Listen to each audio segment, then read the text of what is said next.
korupsyon, hindi kami bulag dahil nakikita namin kung paanong unti-unting nagiging alkansya ng mga kilalang personalidad ang aming kaban ng bayan.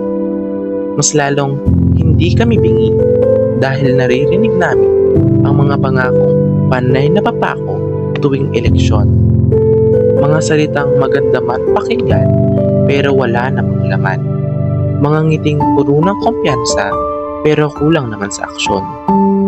Habang ang presyo ng bilihin ay pataas ng pataas, ang sahod naman ay tila iniwan sa nakaraan. Isang kahig, isang tuka. Pero minsan, kahit tuka, wala na. Habang sila'y nagpapakasarap sa malamig na opisina, kami nagbibilang ng barya sa ilalim ng initan ng araw.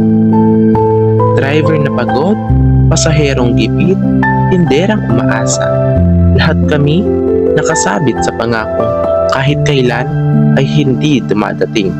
At kapag kami humingi ng solusyon, ang ibibigay sa amin ay pansamantalang lunas, band-aid, sa sugat na malalim, ayuda na saglit, proyektong kulang, serbisyong hindi umaabot, hanggang kailan.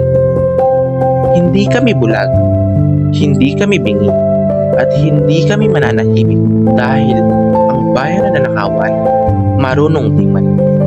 At sa araw na yon, hindi na sapat ang mga pangako, kundi hustisya.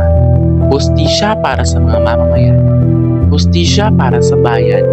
Hustisya para sa mahal naming Pilipinas.